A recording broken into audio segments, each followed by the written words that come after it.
Good morning students. Last lecture में जो हमारा चैप्टर पढ़ रहे थे टाउन ट्रेडर्स एंड क्राफ्ट्समैन, जिसमें हमने जो ट्रेडिंग टाउन्स थे, एडमिनिस्ट्रेटिव टाउन्स थे, इनके बारे में जाना। कुछ इम्पॉर्टेंट टाउन्स थे उनके बारे में जाना, जिसमें हमने हम्पी जो सिटी थी इसकी सिटी के बारे में हमने पढ़ लिया था। और उस दौरान कौन कौन से ट्रेडर्स किन किन चीज़ों में ट्रेड करते थे, मतलब कौन कौन चीज़ों का व्यापार करते थे, बिजनेस करते थे, इनके बारे में जाना था। और हमने जाना था कि कहाँ कहाँ ट्रेड करते हैं। इंडिया से ये लोग ईस्ट अफ्रीका में भी अपना सामान बेचने जाते थे, साउथ ईस्ट एशिया में भी जाते थे, चाइना भी जाते थे। सो कहीं ना कहीं कौन कौन से एरिया जहाँ पर जाके ये लोग ट्रेड करते थे, इनके बारे में हमने जाना, जिसमें हमने एक हम्पी जो सिटी थी इसके बारे में जाना था। ओके, आज जो हम पढ़ेंगे port towns of medieval India. Port towns यानी ऐसे शहर जो कि किसी समुद्र के किनारे या पानी जहाँ पर हो, मतलब कोई रिवर हो सकता, कोई रिवर हो सकता है समुद्र हो, उसके किनारे ये जो शहर थे वो बसे हुए थे। ओके, जो पोर्ट होता है बेसिकली एक ऐसी जगह होती है समुद्र के किनारे जहाँ पर शिप जो है वो अपने जो भी गुड्स लेके आता है, आइदर उसको लोड करवाता है या फिर अनलोड करवाता है। लोड करवाना मतलब अपने शिप को से सामान भरना और कहीं दूसरी जगह ले जाना। अनलोड का करना किसी दूसरी जगह से लेकर आए हैं और उसको यहाँ पर उन सामान को पोर्ट में नीचे उतरवाना। Okay, this is the meaning of loading and unloading. It चीज अब जाहिर सी बात है पोर्ट कहाँ होगा, या तो किसी सी एरिया के पास, मतलब यहाँ जहाँ पे समुद्र किनारा हो, या फिर रिवर के किनारे पे, या फिर महासागर या ओशन के किनारे पे। ये इन्हीं जगहों पर पोर्ट हो सकता है। Okay, so there were many ports which were developed during the medieval period because an important place to exchange goods that arrived from different parts of India and foreign lands।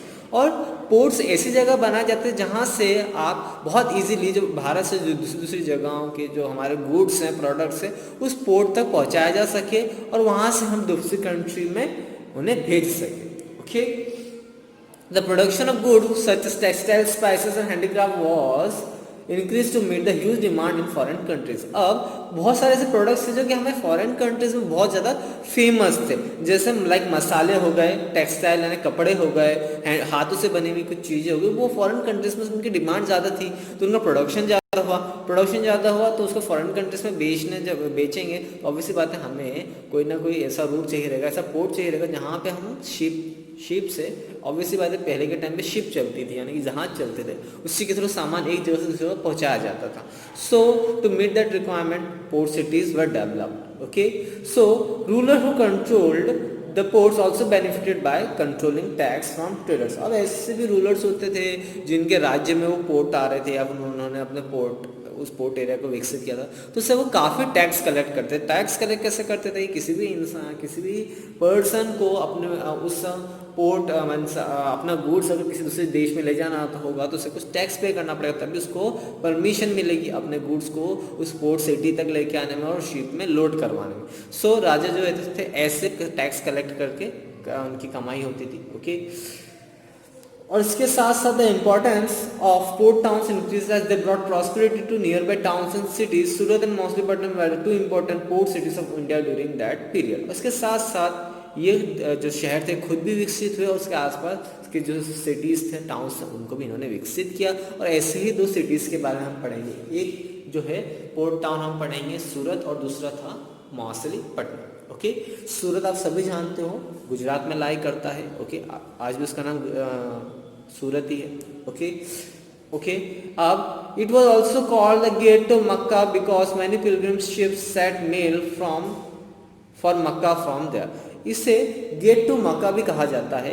मक्का भी is basically holy place for the Muslim pilgrimage, एक Muslim pilgrimage की site है मक्का। तो सूरत के रास्ते, सूरत के through ही मक्का जा सकते हैं। Okay, it has been an important trading centre since the medieval times. और हमारे पुराने समय से, इन द मेडिवल टाइम से ये बहुत ही इंपॉर्टेंट ट्रेडिंग सेंटर भी रहा है।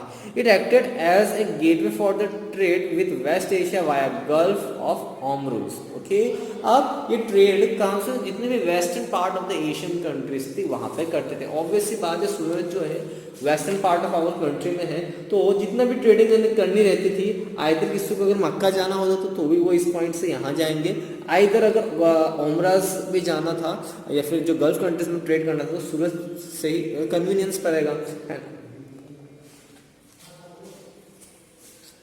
इन fact it is known as the emporium of western trade during Mughal period. और कहीं ना कहीं एक गेटवे था वेस्टर्न पार्ट में, अगर वेस्टर्न हाफ के अगर कंट्रीज में अगर ट्रेड करना हो तो सूरत एक जो परफेक्ट प्लेसेस है, परफेक्ट पोर्ट टाउन भी था।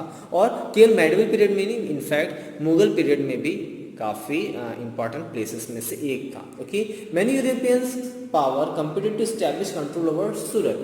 In 17th century, the Portuguese, the Dutch and English set up their factories in Surat. और इससे सिर्फ भारत के राजा ही नहीं चाहते थे कि सूरत को कंट्रोल किया जाए, सूरत पर राज किया जाए, और भी अदर कंट्रीज और भी अदर ट्रेडिंग कंपनीज ये चाह रही थी, यूरोपियन कंट्रीज हो चाहे अदर एशियन या सॉरी जो वेस्ट एशियन कंपनीज हो या फिर गल्फ कंट्रीज हो, उनका भी यही इंटेंशन था कि क्यों ना हम सूरत पर एक तरीके से वहाँ पर हम उसको कंट्रोल करना स्टार्ट करें ताकि जो भी हम व्यापार है उसमें हम फ़ायदा हो सके। Okay, in 1514 the Portuguese traveler Barbosa described Surat as a city of a very great trade in all classes of merchandise, a very important seaport yielding very large revenue for to the king, frequented by many ships from Malabar and all other ports. Okay, और सूरत एक बहुत ही बड़ा port town बन चुका था। और उसी दौरान 1514 में एक पोर्टुगीज ट्रैवल बारबोसा ने डिस्क्राइब किया है सूरत को as a city of great trade, एक बहुत ही बड़ी सिटी जहाँ पे बहुत ज़्यादा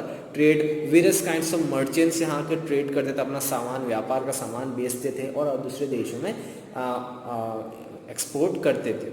According to the English Chronicle, Ovington, on an average, 100 of ships of different countries would be found moored on at the port of the Surat at any given point of time. और ऐसे ही एक traveller थे, एक English Chronicle थे ओविंगटन, उन्होंने अपनी book में describe किया है, अपने क्रॉनिकल्स में डिस्क्राइब किया है कि सूरत एक ऐसी जगह थी जहाँ पे नहीं करके कम से कम 100 शिप्स तो रोज़ की देख जाती थी जो कि दूसरे देशों से आ रही होती थी या फिर जा रही होती थी। किसी भी गिवन पॉइंट ऑफ टाइम में देख लो आप, सुबह से लेके रात तक किसी भी समय आप देख लो, वहाँ पे नहीं करके कम से कम 100 से 150 बोट्स आपको दिख जाएगी जो या तो किसी सिटी अदर कंट्रीज से यहाँ आ रही है या फिर यहाँ से अदर कंट्रीज के लिए रवाना हो रही है। Surat was famous for its cotton textile with gold lace borders known as zari, for which there was a great demand in West Asia, Africa and Europe. The state built numerous rest houses to accommodate people visiting the city. It also boasted of magnificent buildings and innumerable parks. सूरत जो था वो mainly cotton textile के सबसे ज़्यादा famous था। वहाँ पर एक गोल्ड लेस बनती थी, जो कपड़ों के साइड में जो लेस लगती है, जो बॉर्डर्स लगती है, जिसको कि जरी के नाम से जाना जाता था, उसके लिए बहुत ज़्यादा फेमस था और उसका बहुत ज़्यादा ग्रेट डिमांड थी in the western part of the Asia. So Surat was an important centre for the cotton textile, जिसमें कि जो बॉर्डर्स होते हैं, जरी वाला जो वर्क होता है वो सूरत में मिलता था और उसकी बहुत ज़्यादा डिमांड थी। ओके, सिर्फ वेस्ट एशिया, अफ्रीका और यूरोप में भी, केवल वेस्ट एशिया में नहीं, अफ्रीका और यूरोप तक में उसका टेक्सटाइल की बहुत ज़्यादा डिमांड थी। द स्टेट बिल न्यूमरस, उसके साथ साथ उस पर्टिकुलर सिटी में उन्होंने बहुत सारे गेस्ट हाउस बनाए ताकि जो ट्रेडर्स आए वहाँ पर रेस्ट कर सके। ओके, बड़ी बड़ी बिल्डिंग्स, पार्क्स भी बनाए ताकि जब ट्रेडर्स यहाँ पे आए तो उन्हें विजिट कर सके। Okay, the Kathiawar Sets or Mahajan money changers had huge banking houses at Surat.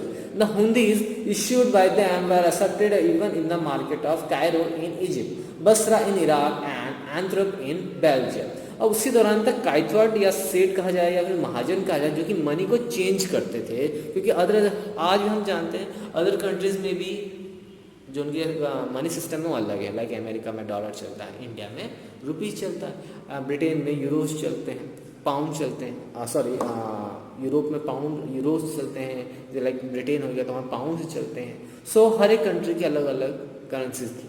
तो बेसिकली काथियन और महाजन वेयर मनी चेंज, वो मनी को चेंज करते थे। कोई फॉरेन ट्रेडर आता था तो उसके मनी को कन्वर्ट करके जो इंडियन सिस्टम में जो उस समय पैसा चलता था उसमें वो कन्वर्ट करते थे। तो बेसिकली हुंडी इशू करते थे।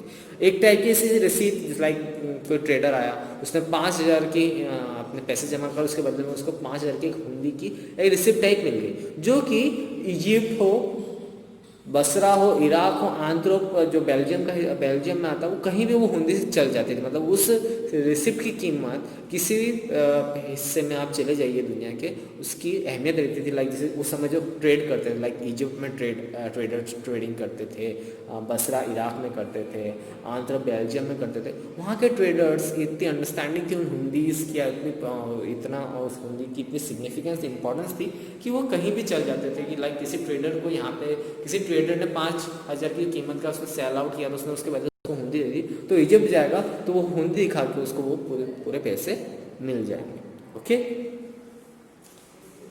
The system of issuing Hindi is similar to money transfer. Today in this system, a trader would deposit money with a state or a banker and could receive a note or hundi in return. जैसे कि आज का modern time में हम देखते हैं, like हम bank में जाते हैं, पैसे जमा करते हैं। ओके, आपने कभी अगर चेक का नाम सुना हो या डिमांड ड्राफ्ट का नाम सुना हो, जिसमें क्या होता है कि आप जाते हो बैंक में, आप कुछ पैसे जमा करते हो, उसके ऊपर कुछ फीस देते हो, उसके बदले में आपको डिमांड ड्राफ्ट मिल जाता है जिस भी पर्सन को आपको देना हो। फिर वो पर्सन को आप डिमांड ड्राफ्ट दे दोगे, वो अपनी बैंक में जाके डिपॉजिट कराएगा, उसके बदले में उसको पैसे मिल जाएंगे।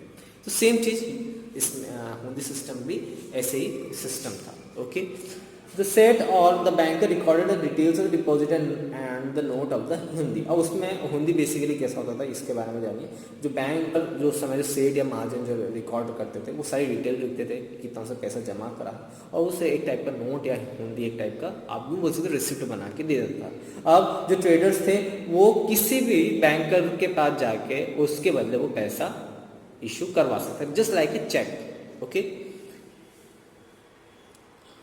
however, towards the end of the 17th century, the trade in Surat began to decline due to many reasons. One of it was the important trading port of the Mughals. However, the disintegration of Mughal Empire led to a significant fall in the production and demand for goods, which reduced the volume of foreign trade at Surat. Surat also lost control of its sea trade as Portuguese started controlling the sea routes to West Asia. It could not sustain itself against the competition from Bombay, which rose as an important trading port under the English East Indian Company. Today, the city is once again a bustling commercial center. But लेकिन 17th century आते आते सूरत जो है अपने significance खोने लगा था as a port town. Reason बहुत सारे थे। एक तो मुगल एम्पायर का जैसे डिक्लिनेशन हुआ, डिसइंटीग्रेट टूटना स्टार्ट हुआ, तो उस वजह से भी सूरत ने अपने सिग्निफिकेंस, वहाँ पे डिमांड्स कम होने लग गई, ट्रेडिंग कम होने लग गई। इसके साथ साथ जो पोर्टुगल पीपल्स थे, उन्होंने वेस्ट एशिया के जो सी रूट था, है ना, जो पोर्टुगीज थे, जो वेस्ट एशिया का जो सी रूट होता है ना, बेसिकली ये अलग है जो ओम्ब्रोस की तरफ जा रहा है, सो यहाँ पर पोर्टुगीज़ ने कंट्रोल करना स्टार्ट कर लेता। तो अब जाहिर सी बात है वेस्ट वहाँ पे कोई एक अच्छा रूलर ही सी रूट को कंट्रोल कर सकता है। जब तक करा तब तक करा, बट जब मुगल एम्पायर खुद ही डिसइंटीग्रेट होना, खुद ही टूटना स्टार्ट हो गया, तो ऑब्वियसली बात है राजा का ध्यान वहाँ नहीं गया, तो वहाँ पे कोई दूसरी इमर्जिंग पावर लाइक पोर्टुगीज थे, उन्होंने कंट्रोल करना स्टार्ट कर दिया।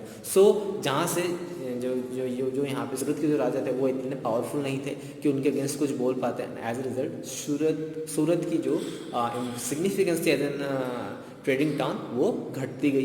And then one more thing ये हुई कि by that time British also came to India. Okay, उन्होंने अपना बिजनेस सेटअप किया और उन्होंने बॉम्बे को चुना as an trading centre, as a port town. तो उस वजह से सूरत की जो एक सिग्निफिकेंस है एज ए पोर्ट टाउन वो धीरे धीरे खत्म होती गई। ओके, हालांकि आज के हम मॉडर्न वर्ल्ड में देखें, आज के मॉडर्न टाइम में देखें, तो वापस Surat as an good industrial area, commercial centre बन गया है। ओके, अब जो हम नेक्स्ट जो हम ट्रेडिंग सेंटर पढ़ेंगे वो हम पढ़ेंगे मछलीपट्टनम। ओके, सो जो नेक्स्ट टाउन जो आज हम पढ़ेंगे वो हम पढ़ेंगे मछलीपट्टनम के बारे में। ओके, मछलीपट्टनम भी एक पोर्ट टाउन या सिटी था जो कि इस eastern part of our country में था। जैसे कि हमने जो सूरत पढ़ा था हमारे western part of the country में पढ़ा था, यानी कि ईस्ट वाले हिस्से में। मछलीपट्टनम हम बे ऑफ बंगाल की जो कोस्टल लाइन है वहाँ पर सिचुएट करता है। ओके, अब मछलीपट्टनम का जो नेम था वो पहले मछलीपट्टनम के नाम से जाना जाता था, बिकॉज जो टाउन था वो बेसिकली फिशेस के लिए बहुत ज़्यादा माना जाता था।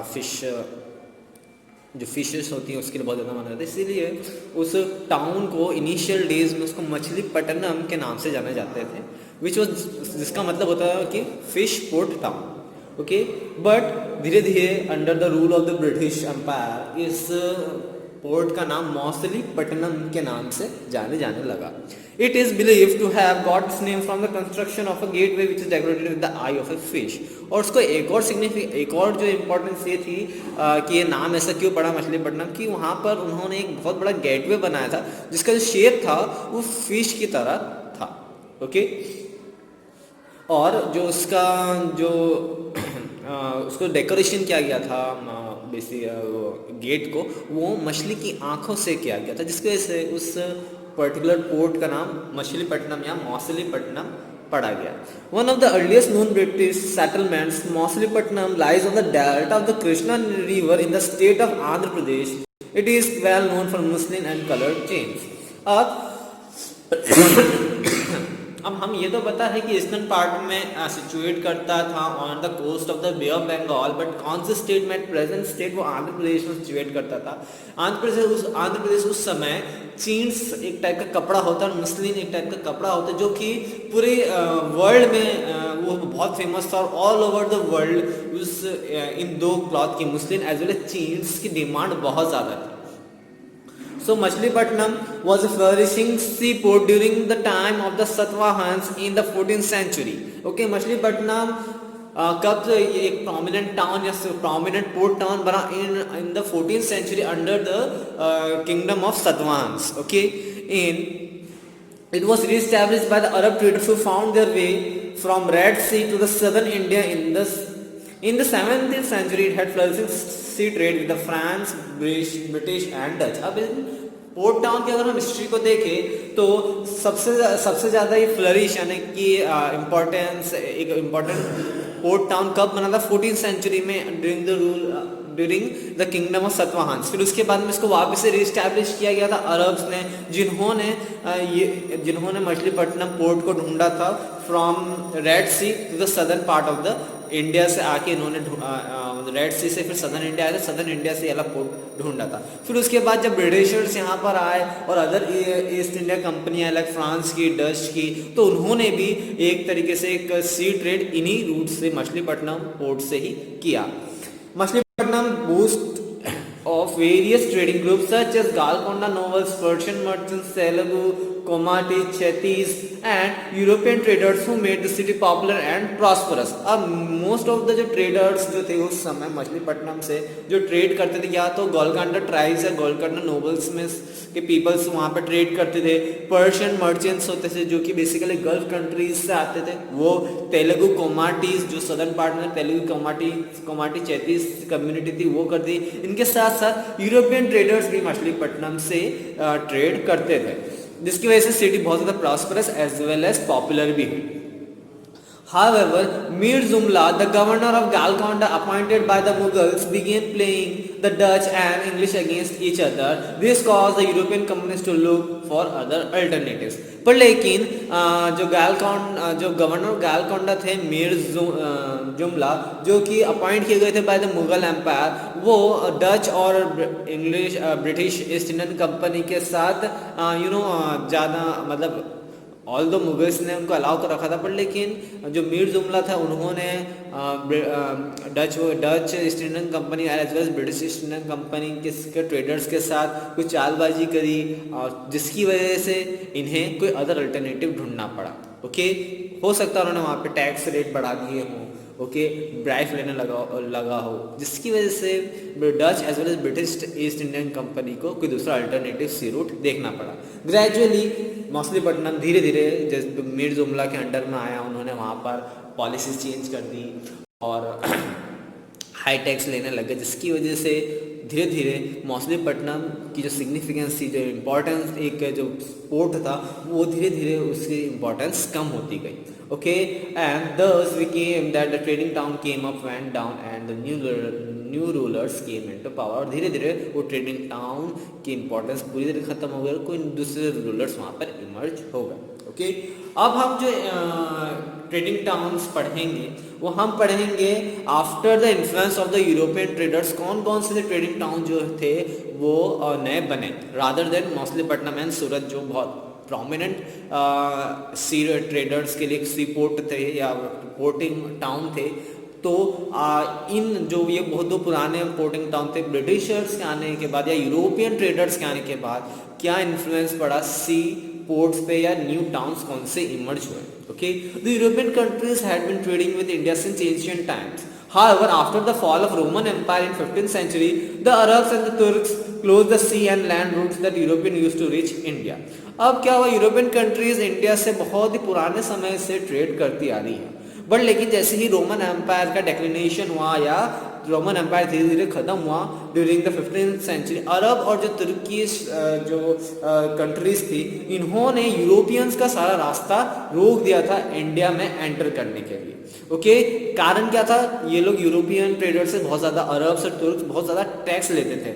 Okay, because Arab and Turkey they also lie on the coastal area, तो वहाँ अब उनके एरिया से अगर वो शिप लेके आएंगे तो ऑब्वियस सी बात है वो वहाँ पर मन माफिक टैक्सेस कलेक्ट कर सकते थे, जिसकी वजह से ब्रिटिशर्स या फिर यूरोपियन ट्रेडर्स से बहुत ज़्यादा टैक्स लेने की वजह से वो लोग यहाँ आ नहीं पाते थे. Okay, as Europe dependent on Indian products such as spices, cotton and silk textiles, the Portuguese and Spanish sent explorers to find an alternative route to India.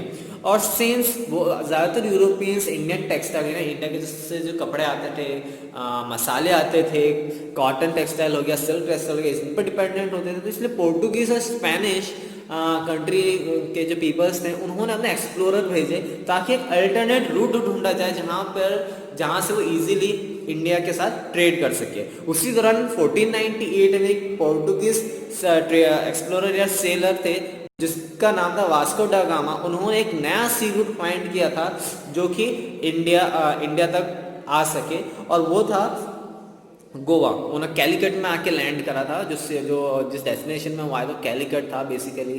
अगर हम देखें तो वो गोवा में पड़ता है. ओके, सो वास्को डा गामा ऐसे पर्सन थे जिन्होंने एक नया रूट डिस्कवर किया था. वो डायरेक्ट इंडिया में कौन से शहर में आए थे, कैलिकट, जो कि गोवा में सिचुएट करता है. फिर इसके साथ जब ये रास्ता नया मिला तो पोर्टुगीज थे, English east India company, Dutch company थी, फ्रांस की कंपनी थी, वो इन रास्तों से आके यहाँ पर ट्रेड करना स्टार्ट हो गई. Once the route was discovered, countries like Portugal, Britain, France formed their respective East India companies to obtain goods from India. और जैसे ही एक नया रूट मिला तो चाहे वो फ्रांस की हो, पुर्तगाल की हो या ब्रिटेन की हो, उन्होंने यहाँ पर अपनी ईस्ट इंडिया कंपनी स्टैब्लिश करना स्टार्ट कर दिया. अब इन्हें ईस्ट इंडिया कंपनी इसलिए कहा जाता है क्योंकि इंडिया जो है वो ईस्टर्न साइड में, इसलिए इनको ईस्ट इंडिया कंपनी के नाम से जाना जाता था. तो इन कंट्रीज ने अपनी ईस्ट इंडियन कंपनीज यहाँ पे फाउंड करना स्टार्ट कर दी. Initially Indian traders tried to compete with this powerful European traders, however they later used to their naval power to gain control of the sea trade and force Indian traders to work as their agents. हालांकि Indian traders ने इनसे compete करने की काफ़ी कोशिश करी, but लेकिन जो बेसिकली जो यूरोपियन ट्रेडर्स थे, इनके पास बहुत सारी पावरफुल आर्मीज थी नेवल से, जिसकी वजह से इन्होंने इंडियन ट्रेडर्स को फोर्स किया और जो ये यहाँ कर इंपॉर्टेंट ट्रेडर्स बन गए, यूरोपियन ट्रेडर बन गए, और जो इंडियन ट्रेडर्स थे उनको एज एन एजेंट वर्क करना पड़ा उनके अंडर में. The European traders greatly influence textile manufacturing in India. Due to great demand for cotton and silk textile in Europe, more and more people took up crafts such as spinning, weaving, bleaching and dyeing. Indian textile design also became more elegant. अब जो European traders थे वो Indian textile से काफ़ी ज़्यादा influence रहते थे, बहुत ज़्यादा डिमांड रहती थी कॉटन स्पेशली सिल्क टेक्सटाइल की यूरोप में. तो इस वजह से पीपल जो थे बहुत सारे से पीपल्स थे जिन्होंने कपड़ा बुनने का काम करना स्टार्ट कर दिया, चाहे वो डाइंग हो यानी रंगना हो या ब्लीच करना हो या बुनना हो या फिर उस पर अलग अलग पैटर्न्स बनाना हो. So many of the peoples are engaged in the textile industries क्योंकि इनकी डिमांड बहुत ज़्यादा थी. And all over the European countries, in fact all over the world, जो इंडिया का कॉटन था, मसलिन था, जीन्स थे, बंदनी थी, there were various other forms of textile जो कि बहुत ज़्यादा वर्ल्ड फेमस थे, और उनकी डिमांड होने की वजह से ज़्यादा से ज़्यादा पीपल्स अब बुनाई का काम या any work which is related to textile industries, बहुत ज़्यादा से ज़्यादा लोग इस पर इंगेज होना स्टार्ट हो गए. However The Indian artisan lost the liberty of creating their own patterns and produce design that are high in demand in European markets. But लेकिन धीरे धीरे ग्रेजुअली क्या हुआ कि जैसे डिमांड यूरोपियंस में जिन डिज़ाइंस की ज़्यादा थी, तो यूरोपियन जो ट्रेडर्स थे जो कि यहाँ पर उन्होंने अपना दबदबा बना चुके थे, तो उन्होंने इन जो वीवर्स थे उनको फोर्स कर दिया कि नहीं, हमें यही पैटर्न चाहिए, आप जो वेरियस पैटर्न्स बनाते हो उनको आप रोक दीजिए, केवल हम ज़्यादा से ज़्यादा डिमांडिंग पैटर्न है या जिस टाइप के क्लॉथ हैं वही हमें ज़्यादा से ज़्यादा चाहिए। ओके, जिसकी वजह से इंडियन आर्टिस्ट अपने जो डिज़ाइन थे वो प्रॉपरली बना नहीं पा रहे थे, न्यू पैटर्न्स का इन्वेंशन नहीं कर पा रहे थे। ओके, बिकॉज जो भी इनको ऑर्डर मिलते थे वो डायरेक्ट ईस्ट इंडिया कंपनी से मिलते थे, क्योंकि इंडियन ट्रेडर जो थे उन्होंने उनकी पावर जो थी वो खत्म कर दी, because they were working as an agent under the other European East India Company.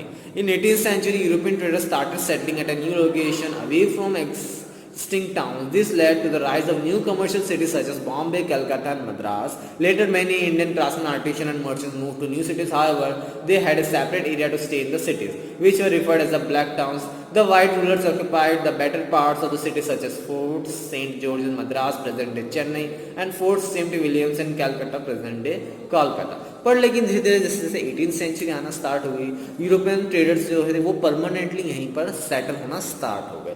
Okay, और इन्हीं की वजह से इन्होंने न्यू टर्म्स इमर्ज कर, लाइक बॉम्बे हो गया, कलकत्ता हो गया, मद्रास हो गया, अपने चेन्नई हो गई। सो ये सारे प्लेस ऐसे प्रोमिनेंट सिटीज़ बन गए थे एज अ ट्रेडिंग टाउन। बहुत सारे पीपल्स ने माइग्रेट भी किया इन सिटीज़ में फॉर द वर्क। ओके, इसके साथ साथ बट लेकिन सेटलमेंट्स ऐसे होते थे जो पीपल्स माइग्रेट करके जाते थे, तो उनके वहाँ पर सिंस यूरोप बेसिकली जो ब्रिटिश ईस्ट इंडियन कंपनी थे वो इंडिया पर अपने टेरिटरीज ऑक्यूपाई कर चुकी थी, तो उन्होंने टाउन सेपरेट कर चुके थे। Black towns were generally for the weavers, traders, merchants, उनके लिए होता था। और जो बड़े बड़े फोर्ट्स किले बनाते थे तो उसको बेसिकली वाइट टाउन्स के नाम से जाना जाता था, जो कि यूरोपियन ट्रेडर्स होते थे वहीं आके रुकते थे या वहाँ पर परमानेंटली सेटल हो चुके थे।